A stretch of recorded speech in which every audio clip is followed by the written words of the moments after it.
ಕರ್ನಾಟಕದಲ್ಲಿ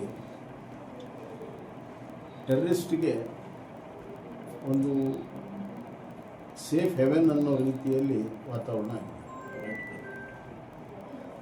ನಾವಿದ್ದಾಗ 15 ಜನ ಟೆರರಿಸ್ಟನ್ನು ಅರೆಸ್ಟ್ ಮಾಡಿ ತಿಹಾರ್ ಜೈಲಿಗೆ ಕಳಿಸಿದ್ವಿ. ಈಗ ಅದಾಗಿ 6-7 ವರ್ಷ ಆಗಿದೆ. ಮತ್ತೆ ಹೊಸ ರಿಕ್ರೂಟ್ಗಳು ಬರ್ತಾ ಇದ್ದಾರೆ. ಸ್ಲೀಪರ್ ಸೆಲ್ಗಳಿದ್ದಾವೆ, ಕನೆಕ್ಟೆಡ್ ಜನ ಇದ್ದಾರೆ ಮತ್ತು ಎಲ್ಲೆಲ್ಲಿ ಇದ್ದಾರೆ ಅನ್ನೋದು ಕೂಡ ಇಂಟೆಲಿಜೆನ್ಸ್ ಮಾಹಿತಿ ಇದೆ. ಈ ಬಹುತೇಕವಾಗಿ ಟೆರರಿಸ್ಟನ್ನು ಅರೆಸ್ಟ್ ಮಾಡಿದ್ದು NIA. ನಮ್ಮ ಪೊಲೀಸರು ಯಾರು ಕೂಡ ಅರೆಸ್ಟ್ ಮಾಡಿಲ್ಲ. ಇವತ್ತು ನಮ್ಮ ಪೊಲೀಸರಿಗೆ ಹಲವಾರು ವಿಚಾರಗಳು ಗೊತ್ತಿದ್ದರೂ ಕೂಡ ಅವರಿಗೆ ರಾಜಕೀಯ ಒಂದು ಬಲ ಇಲ್ಲದ ಕಾರಣದಿಂದ ಇಂಥ ದಿಟ್ಟ ಕ್ರಮವನ್ನು ತೆಗೆದುಕೊಳ್ಳೋದಕ್ಕೆ ಹಿಂದೇಟು ಹಾಕ್ತಾ ಇದ್ದಾರೆ. ಅದಕ್ಕೆ NIAದವರು ಬಂದು ಇವತ್ತು ಅರೆಸ್ಟ್ ಮಾಡ್ತಾರೆ. ಇದು ದೇಶದ ಸುರಕ್ಷತೆಯ ಪ್ರಶ್ನೆ ಇದೆ.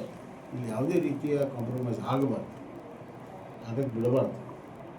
ಅದರಿಂದ ಇನ್ನಷ್ಟು ಶೋಧ ಕಾರ್ಯವನ್ನು ಮಾಡಿ ರಾಜ್ಯ ಪೊಲೀಸರು ಕೂಡ ಇಂಥ ಎಲ್ಲೆಲ್ಲಿ ಸ್ಲೀಪರ್ಸಲ್ಲಿ ಇದ್ದಾರೆ ಅವರನ್ನು ಹಿಡಿದು ಕಾನೂನು ಕ್ರಮ ತೆಗೆದುಕೋಬೇಕು ಅನ್ನುವಂಥದ್ದು, ಜೈಲಿಗೆ ಕಟ್ಟಬೇಕು ಅನ್ನುವಂಥದ್ದು ನಮ್ಮೆಲ್ಲರ ಆಗ್ರಹ.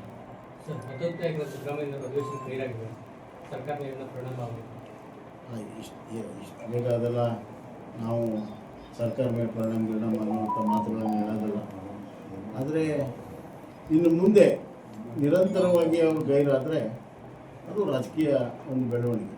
ಇದು ಮೊದಲನೇ ದಿವಸ ಯಾವುದೇ ಒಂದು ಕಲಾಪ ಇರೋದಿಲ್ಲ, ಬಂದಿರಲಿಕ್ಕೆ. ಆದರೆ ಇದೇ ಥರ ಮುಂದುವರೆದ್ರೆ ಖಂಡಿತವಾಗೂ ರಾಜಕೀಯವಾಗಿ ಒಂದು ದೊಡ್ಡ ಬೆಳವಣಿಗೆ ಕಾಂಗ್ರೆಸ್ ಪಕ್ಷದಲ್ಲಿ ಆಗ್ತಾ ಇದೆ ಅನ್ನುವಂಥದ್ದು ಭಾಳ ಸ್ಪಷ್ಟ ಆಗ್ತದೆ.